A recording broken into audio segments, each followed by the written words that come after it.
मेरे अपने गांव के परम सम्मानित मेरे बहुत ही पूजनीय बड़े बुजुर्गों, मेरे दादा, मेरे चाचा, मेरे ताऊ,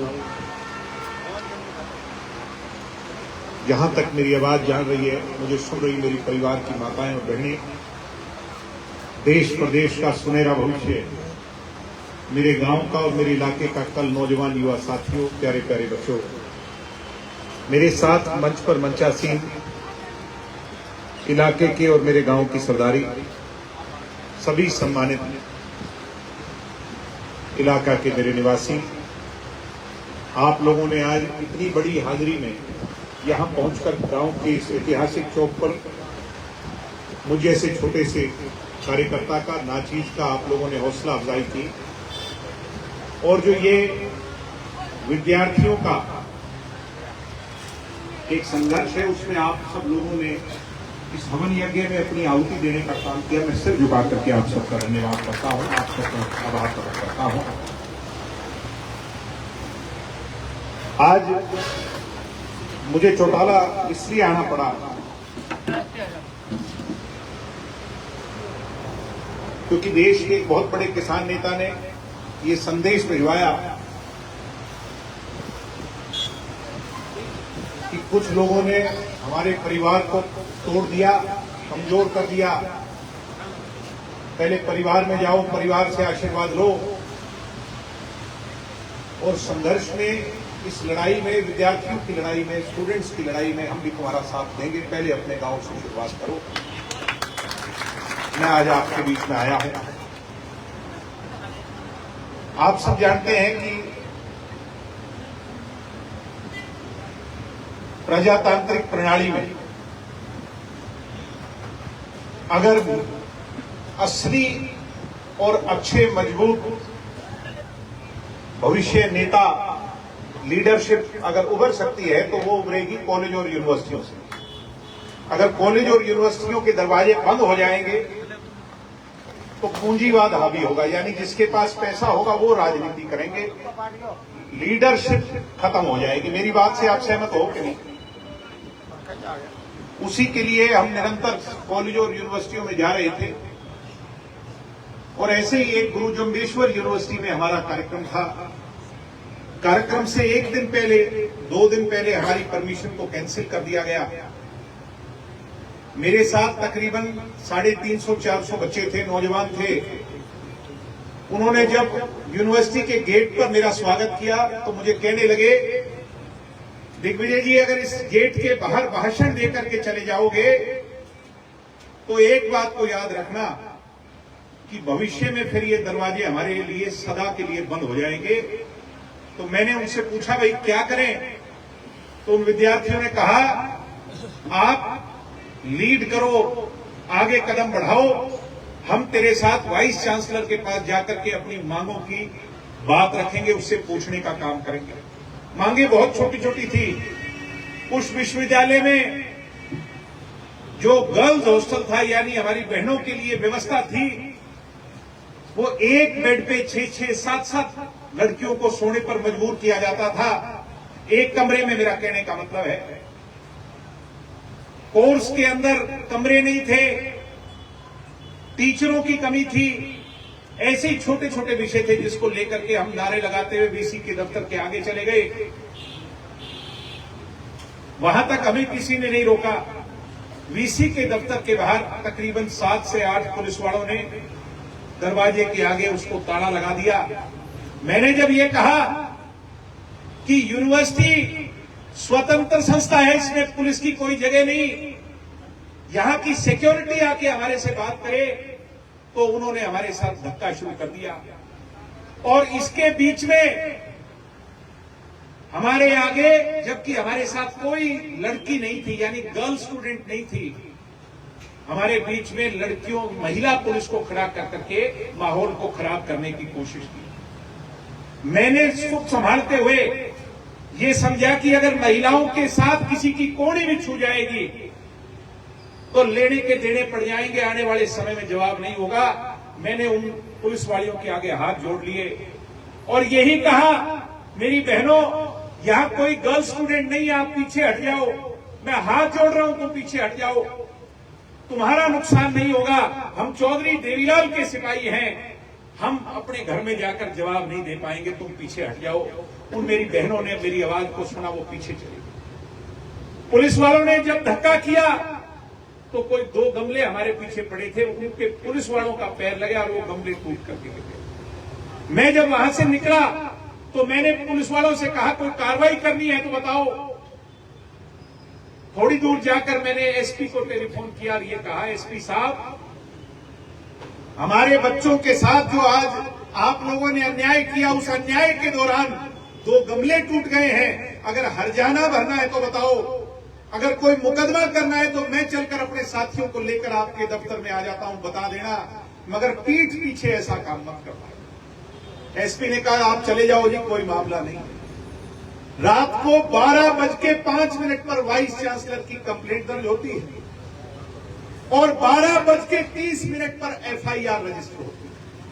25 मिनट में एफआईआर रजिस्टर होती है। एफआईआर रजिस्टर होने के बाद 2 बजे रात को 13 टीमें पुलिस की दबिश देना शुरू करती हैं।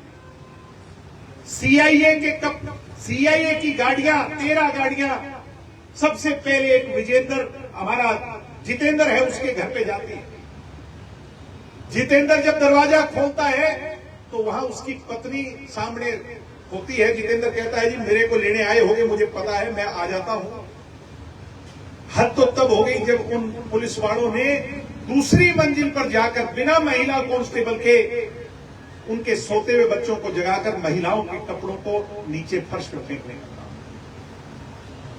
उसके बाद उसको थाने में देकर ये लोग विजेंद्र धड़क के एक दलित शरणार्थी के घर पर जाते हैं। छोटे से 1 कमरे का घर है उसका। जब उसके घर पर जाते हैं, उसके 6 बेटियां हैं साथियों। उसके घर में कोई बेटा नहीं, अकेला मर्द है अपने घर में। 6 बेटियां हैं और जो सबसे छोटी बेटी है 6-7 साल की, वो पलंग पे सो रही होगी। पुलिस वाले उसको अरेस्ट कर करके, पीछे एक पुलिस वाला अंदर घर में कि सीसीटीवी रिकॉर्डिंग ना हो जाए, उस पलंग पर चढ़ता है और उस बेटी के पैर पर पैर रख करके सीसीटीवी की फोटो डीवीआर को उतारता। जब वो चिल्लाती है तो जाति सूचक गाली देकर के कहता है तेरे नेता को बता देना, कल उसको भी घसीट करके लाएगा। उसके बाद एक पंजाबियों का, हिसार शहर का लड़का है रवि आहूजा, साधारण से घर का है, 1 कमरे 2 कमरे का घर है, मेन बाजार के बीच में। उसके घर पर ये पुलिस वाले जाते हैं और आपने देखा होगा वीडियो के अंदर कैसे पिस्टल को लोड कर करके अंदर घर में घुस जाते हैं। उसके बूढ़े माँ बाप, 3 साल की छोटी बेटी साथ में खड़ी है। उसकी कनपट्टी पे बंदूक को लगाकर कहते हैं आजा, तेरे को तो आज बताएंगे, तेरे नेता को कल दिखाएंगे, उसको भी यूं ही लेके जाएंगे। चौथा आदमी गौरव सैनी परिवार का लड़का, साधारण घर का लड़का, उसको यूं ही लेके आते हैं। 20 साल का लड़का दीपक घड़गस, जो हमारी एक इंसो इकाई का अध्यक्ष है, उसकी बहन के घर पर वो रात्रि गुजार रहा था। उसकी बहन को रात को उठा करके जलील करते हैं और उसको कमरे में से कपड़े पहनने की इजाजत भी नहीं देते, घसीट करके ले जाते। जब ये खबर मेरे पास 4 बजे पहुंची तो मैंने दिल्ली से दोबारा हिसार का रुख कर लिया कि मेरे साथियों पर आना चाहिए। कल को मैं जवाबदेह हूं, क्योंकि उस कार्यक्रम को मैं लीड कर रहा था। मैंने दुष्यंत जी को कहा तुरंत सारे काम छोड़ करके हिसार आ जाओ, मुझे गिरफ्तारी देनी पड़ेगी, नहीं तो कोई अनहोनी हमारे साथियों के साथ हो सकती है। मैं जब अरेस्ट होने के लिए सिविल अपने सिटी थाना के सामने जाता हूं तो वहां पर वो सब लोग खड़े होते हैं जो रात के मुजरिम थे। मैं तो उनको पुलिस वाला नहीं कहूंगा, मुजरिम कहूंगा, गुनहगार कहूंगा। और मेरी गिरफ्तारी लेने से मना कर देते हैं, क्योंकि दुष्यंत चौटाला ने कहा अगर इसे गिरफ्तार करना है, इन 40 लोगों को गिरफ्तार करना है, तो मैं भी गिरफ्तार होऊंगा। मैं मेरे कार्यकर्ता को अकेला नहीं छोड़ूंगा। साथियों, जब वो मना कर देते हैं तो थाने के बाद हम एसपी के ऑफिस की तरफ आगे बढ़ते हैं। जब एसपी के ऑफिस की तरफ आगे बढ़ते हैं, वही गाड़ी जो रात को बच्चों को उठा रही थी, वो हमें इंटरसेप्ट कर करके गाड़ी बीच में अड़ा कर हमें गाड़ियां हमारी रुकवा दे। 3.5 किलोमीटर तक कभी 5 की स्पीड, कभी 10 की स्पीड, कभी ब्रेक मार लेता है, कभी कुछ कहता है, कभी गलत इशारे करता है। और उसके बाद जब हमें जगह मिली और हमारे आगे चल रही गाड़ी ने उसे ओवरटेक किया और दुष्यंत जी की गाड़ी जाने लगी तो उसने बीच में जाकर दुष्यंत जी के सामने यूं गाड़ी रोकी जैसे कोई फिल्म का गुंडा हो। तुमने देखी कि नहीं? और निकल करके बंदूक की नली अंदर होती है और वो पीछे बट जिसको कहते हैं वो दिखा करके कहता है जान से मार दूंगा। ये देखकर दुष्यंत चौटाला अपनी गाड़ी से उतरकर, क्योंकि गाड़ी पर कोई नंबर प्लेट नहीं, काली फिल्म लगी है, सिविल वर्दी में है और हथियारबंद है, जब उनकी आइडेंटिटी नहीं है तो दुष्यंत चौटाला उनको पकड़ने के लिए जब जाता है तो गाड़ी भगा कर निकल जाता है। हम एसपी के पास गए, एसपी को जाकर कहा भाई अरेस्ट कर लो, हम अरेस्ट देने आए हैं। एसपी कहता है साहब अरेस्ट नहीं कर सकते। दुष्यंत जी ने कहा मेरी शिकायत को लिखो। आज उस दिन में और आज में 7 दिन बीत गए साथियों, 7 दिन। 2 गमले गिराने पर, 2 गमले टूटने पर 25 मिनट में एफआईआर हो सकती है और आधी रात को लोगों को जलील करने पर, बंदूक दिखाने पर और दुष्यंत चौटाला को जान से मारने की धमकी देने पर 7 दिन में एफआईआर नहीं हुई हरियाणा के अंदर। आज इस हरियाणा का ये हाल है। पुलिस अपनी बचाव में एक झूठ की जगह आज 100 झूठ बोल रही है। पहले कह रही थी कि वो तो वहां था ही नहीं, अब कहती है वो वही था। पहले कह रही थी कि एडीजी ऑफिस जा रहा था, अब कह रही है कि कहीं और जा रहा था। पहले कह रही थी कि हमने तो इसको हथियार अलॉट नहीं कर रखा था। जब रात की उसकी फुटेज आहूजा के घर की आई और उसमें बंदूक दिखी तो पुलिस अपने बचाव के लिए कह रही है कि हमने उसको पिस्टल दे रखा। ये साजिश, क्या आपको लगता है कि इंस्पेक्टर की साजिश है? आपको लगता है क्या एक इंस्पेक्टर की इतनी हैसियत है कि वो इतना बड़ा काम कर सकता है? मैं सारी पंचायत से पूछना चाहता हूं, है क्या हैसियत? सरकार को काम है, वो काम सरकार को है। एसपी की भी हैसियत नहीं और वो कोई ट्रैफिक पुलिस वाला नहीं था जो रोककर, वो सीआईए क्राइम इन्वेस्टिगेशन एजेंसी का सड़क पर किसी की गाड़ी रोकने का काम मेरे हिसाब से तो हमें समझ नहीं आता।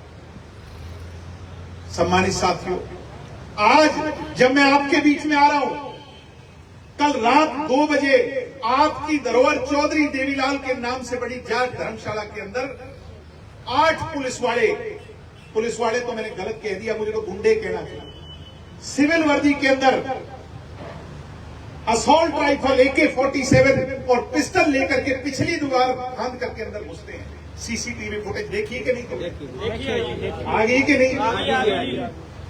ये सारी आज मैंने जारी करवाई है।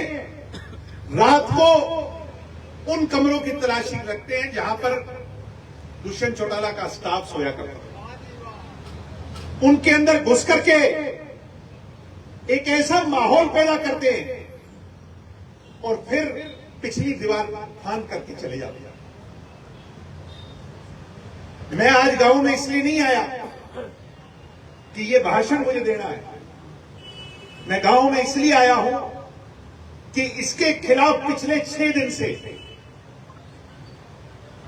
हम आपके बच्चे, उन विद्यार्थियों के लिए, उनको न्याय दिलाने के लिए एक लड़ाई लड़ रहे हैं। मैं आज आपसे ये पूछने आया हूं, क्या उस विजेंद्र धानक जिसकी बच्ची के पैर पर पैर रख करके उसने डीवीआर उतारा और कनपट्टी पर रख करके उसे पुलिस की बस में उसमें डालने का काम किया, क्या उसको न्याय दिलाने के लिए चौटाला गांव साथ है क्या? साथ है क्या? क्या उस गौरव सैनी के, सैनी परिवार के साधारण लड़के को न्याय दिलाने के लिए चौटाला गांव साथ है क्या? क्या उस जितेंद्र जिसकी घरवाली के कपड़े इनने सड़क पर फेंकने का काम किया उसके साथ हो क्या उसको न्याय दिलाने के लिए? मैं आज एक बात कह के जा रहा हूं, दुष्यंत और दिग्विजय की चिंता ना करियो।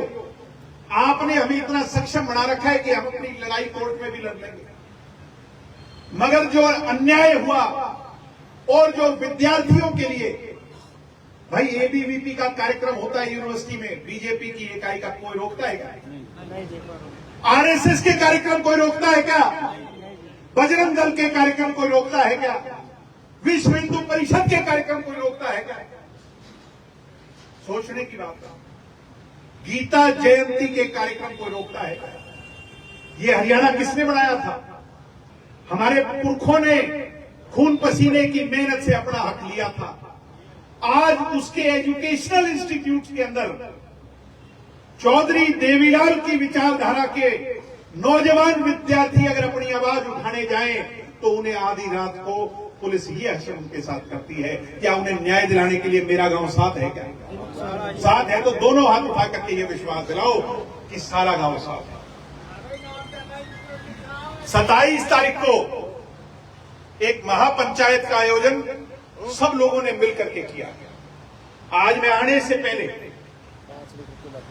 मेरे दादाजी चौधरी रणजीत सिंह जी से मिलकर आया।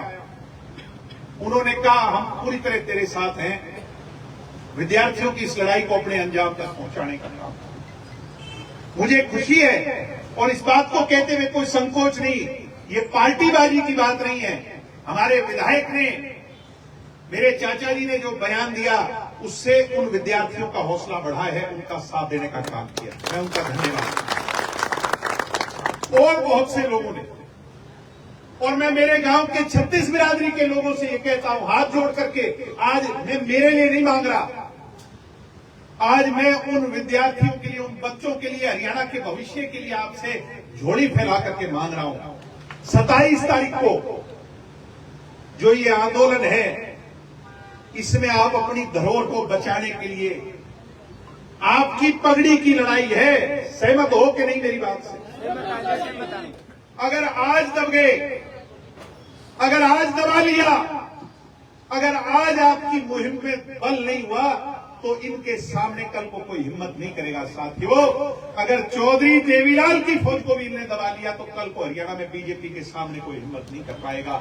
इसलिए मैं हाथ जोड़ करके आप लोगों से कहता हूं, उन विद्यार्थियों को न्याय दिलाने के लिए मेरे गांव का 36 बिरादरी का एक एक आदमी उस दिन हिसार पहुंचने का काम करेगा। करेगा कि नहीं करेगा?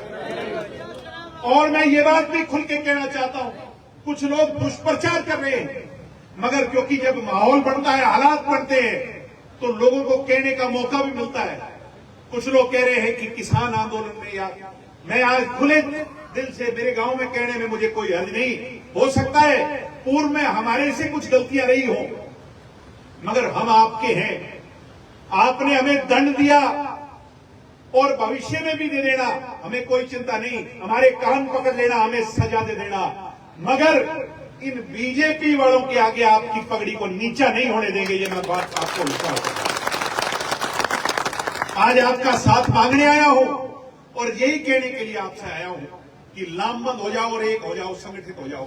नौजवानों, तुम्हारे से विशेष तौर पर कहूंगा, इस गांव का इतिहास रहा है कि यहां पर उन लोगों ने जन्म लिया है जिन लोगों ने व्यवस्था परिवर्तन की लड़ाई लड़ी है। मेरे से पहले वर्मा जी कह रहे थे 14 साल के चौधरी देवीलाल ने जब गिरफ्तारी दी और शिनाख्त शहीद आजम भगत सिंह के साथ खड़े होकर के करवाई थी, उस दिन एक लौ जलाने का काम मेरे गांव के लिए किया था। और आज तक